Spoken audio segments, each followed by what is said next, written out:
Hey guys, welcome back to the channel. We are in the Prepared Wanderer man cave today, and we are going to be looking at a new product that I just got in the mail. I want to show you guys the features of this thing, and I'm going to do a load up video on it, and then in the next couple days take it out in the field and actually do some testing on it and see how it performs. So stay tuned and we are going to get into it. You've seen in a lot of my videos I carry a variety of different backpacks and bags. And I've been testing out some different types of haversacks and satchel style bags. And the reason I like haversacks and satchels are because they're lighter weight. They kind of force you not to carry as much stuff. And they're just convenient to grab and go. You don't always have to have something strapped to your back, and especially when it gets warmer. They're really convenient because then you don't have, a big bag on your back, which is going to cause you to sweat while you're hiking and moving around. So this is the typical gear that I would take out on a day outing. I've got my canteen, I've got some coffee and some tea, there's some tuna, there's a lid to my canteen cup, I got a bandana, my knife, a fire steel, usually some type of pocket stove, spoon. I'll have a secondary tripod for my camera phone, a hatchet possibly, 550 cord, duct tape, trail marking tape, maybe some tools to sharpen up my knives, a fire kit that has flint and steel and all the different stuff like that, bandana, first aid kit, multi-tool, my Hidden Woodsman signal panel, which I actually use this for fire prep more than anything, and then some accessories for the camera and for the camera phones. These are batteries and cords and mics and things like that, so keep those in a pouch. So with all this variety of stuff, I've got to have a bag that's able to carry it all, keep it organized. And there's a bag that I just found this on Instagram like last week, and I was very unfamiliar with this brand and with this line that they have, and this is the Bushcraft Satchel from Helikon Tex. They are the parent company of Direct Action, and if you know Direct Action, they're sold here in the United States, and they make a lot of heavy-duty tactical style gear. They're the producers of the Dragon Egg backpack, and I've even done a video review on the Foxtrot, which I use as a camera bag, and I'll put a link on down below on that. But this is the European company that owns Direct Action, and this is their line, their new Bushcraft line. And when I saw this thing, I was like, wow, this is pretty well thought out for a satchel or for a haversack. And I'm going to call it a haversack from here on out, because that's just, for bushcrafting, that's what I would classify it as. For one thing, it's pretty decent size. I mean, that is, let's see here, let's get the ruler out because I don't know the dimensions off the top of my head. You're about 12 inches on this back panel. And then realistically with height, you're probably another 12 to 13 inches. A good sized bag. And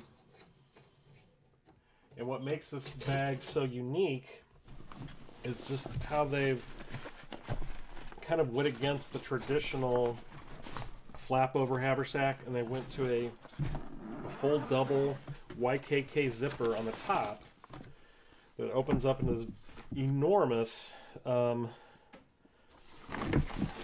carrying area. This thing is huge, and it's really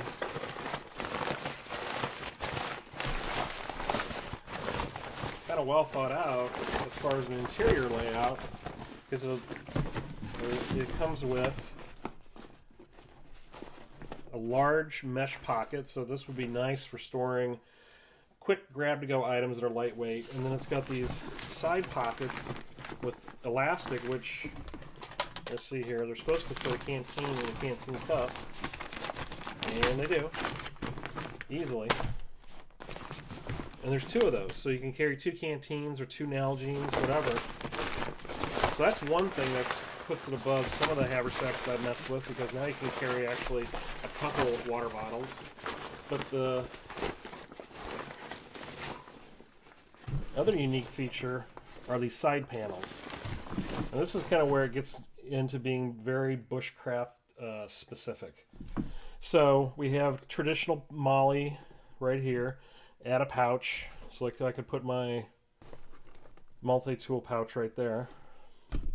But behind that, there's a slip pocket, and this slip pocket is closed at the bottom. So I could put my Baco right there. This slip pocket on the next to it is open on the bottom. And that is so I can slide and carry my hatchet. And then they've also conveniently put loop webbing up here, so if I put a carabiner like there, I can now secure my saw, so I don't have to worry about that thing coming out while I'm hiking and losing it. That alone, this little panel area alone, I think really is what sets it apart from a lot of different bags on the market. That and its volume, it's pretty good size. Now there's also these straps on the side so you can cinch down your load if the bag is not as full. A front pocket, very deep, so you could easily put, you know, maybe a sitting pad in there, or you know, if you have a firebox stove, which I sometimes carry, that'll fit in there easily, no problem. Just tons of room. And what kind of drew me to this, besides these features, is also the fact that this bag is very lightweight. It's 500D Cordura, single layer, and I've never had an issue with 500D. I like 500D. It's lighter weight. It's very abrasion resistant. I've seen some testing data on it. It seems to hold up just as well as 1000D. So I don't think you're going to have the normal person's not going to have an issue with it. And a lot of military packs and gear are sewn into 500D. So that right there tells me it's going to survive what I throw at it. You know, the pockets here have been have like a nylon edging on it. You'd see that on really high-end stuff, so that's nice for durability. The stitching is nice and neat, very strong.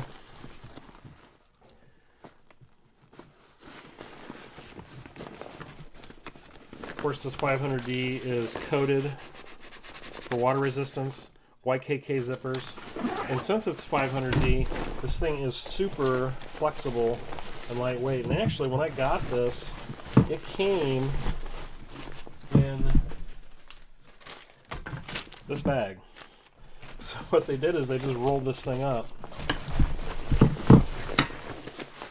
And this is kind of a cool feature, because if you think about it, a lot of times when I'm going on a larger camping trip, hiking trip, I've got my big bag, and that thing has all the necessities for the weekend, but I need a smaller bag that's going to hold my water bottle, some food, something that I can take away, walk around camp away from with it, so it's kind of a scouting bag, but also I can carry it between my camp area and my food area, and you know, I just need something that's lightweight. It doesn't have to be overly done.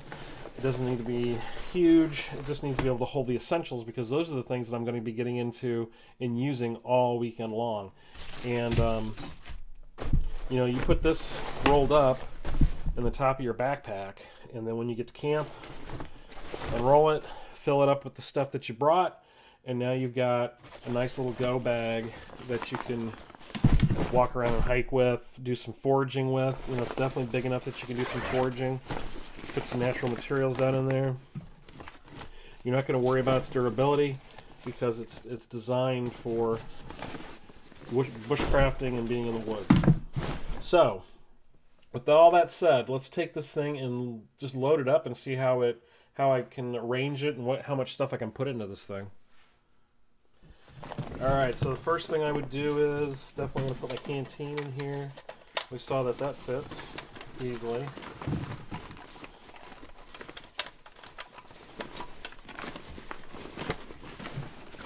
Of course, it's easier said than done when the camera is on.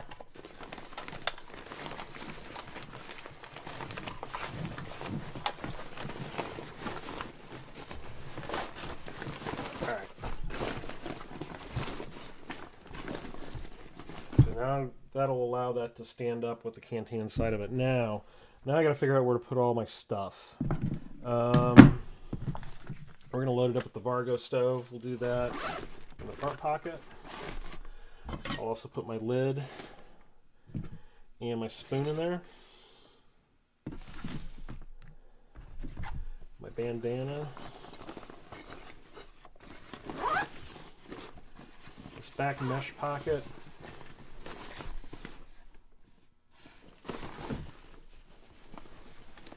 Let's do, let's see, first aid kit.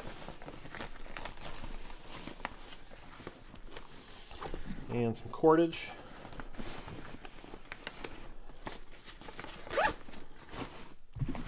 And here's some camera gear that I need to take with. Here's my fire kit. Here's my signal panel. These are for fire prep.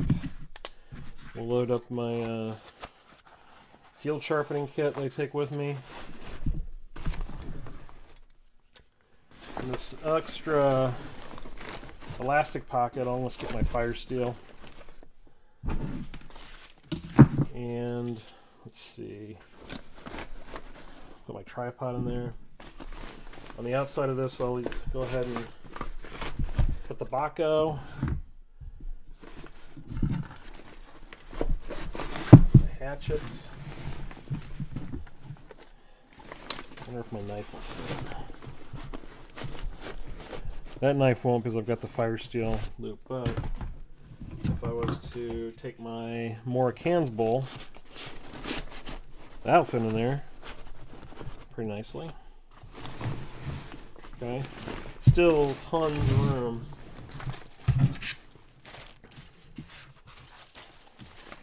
I got some food.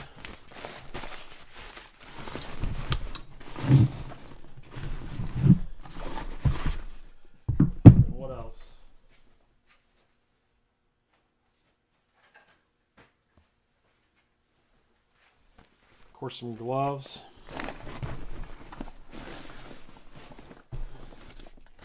I think the first thing I'm going to change are these zipper pulls. These things are ridiculously short. I don't know what the point of that is. I like a nice long zipper pull, especially if I'm working with gloves in the wintertime. That way I can grab it.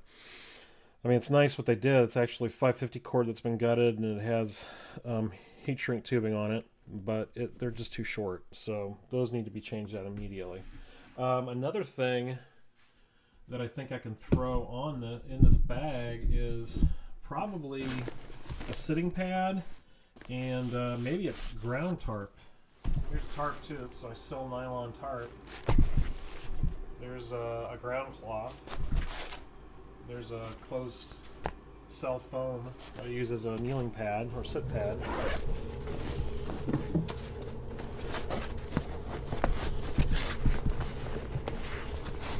Of course, I can take some foam and cut it to fit this bag, and that'll add some rigidity to it.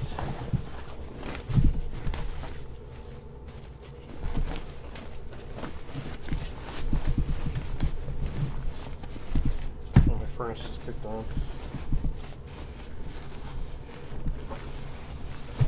My tarp.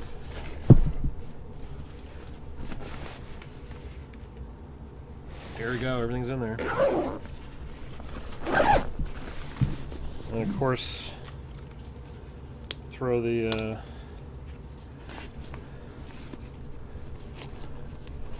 Leatherman or the Gerber multi-tool on the side here.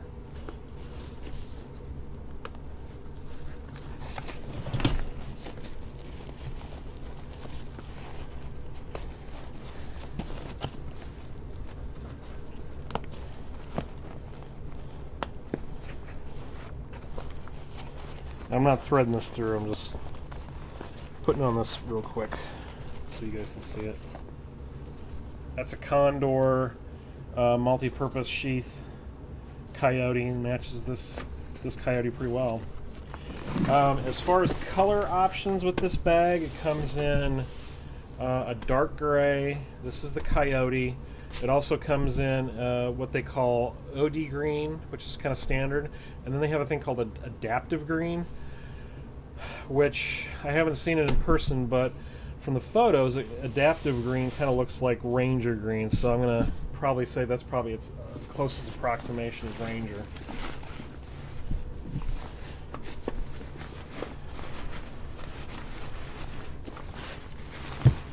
Stick my hatchet in there. And here we go, we're ready to roll. That's enough gear for spending the day out. Heck, you could probably do an overnighter if you wanted to with it, if you're really a lightweight kind of guy or gal. So let's put this thing on and see how it carries. Alright. Got it on. The way I would carry this is I would have it to my back. Every time I carry a satchel or a haversack, I don't carry it on my side. I always flip it around to the back. And that's kind of almost messenger bag style. That way my backbone and my hips are carrying the weight of that, and it's taking some of the weight off the strap so it's not digging into my shoulder. Now this is just a single piece of webbing. You could definitely add a pad to this. Like Maxpedition makes a 2-inch webbing pad as an accessory item, so you could buy that, stick that on there. That may help with the weight distribution and comfort, but so far this isn't bad. Back up here, let you guys look at it. Again, we'll see. We need to take it for a hike. I mean, there's a lot of gear in this thing. This is definitely heavy, and there's no water in it, so that's dry weight. Let's weigh it.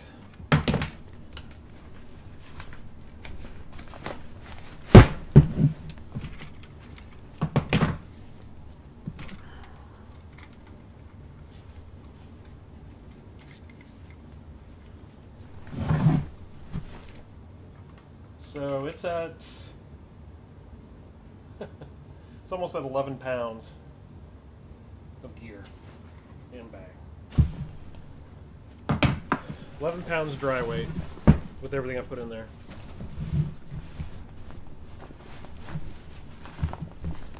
That's an impressive amount of gear for a day bag, and I don't know. I think it's going to work. We shall see. What I really like is this accessibility feature with this top zipper. I mean, you undo that, bam, there's all your stuff. You can get right into it. There's no pulling a flap over. There's no unbuckling things. Just a simple zipper. All right, I gotta get rid of these zippers. Zipper pulls, they are bugging me. They're so teeny tiny. Let's cut those off.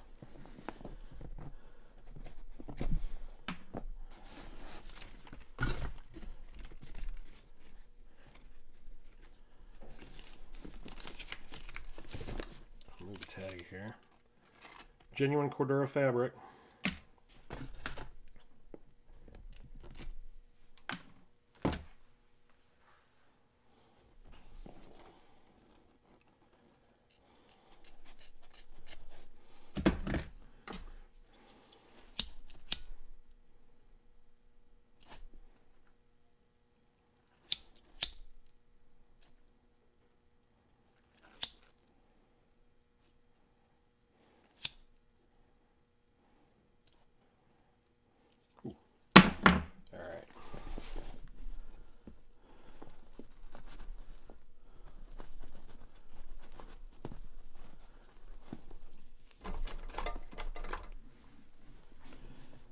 Sometimes that cord's hard to get through the zippers, so use a little little tiny screwdriver just to push it through.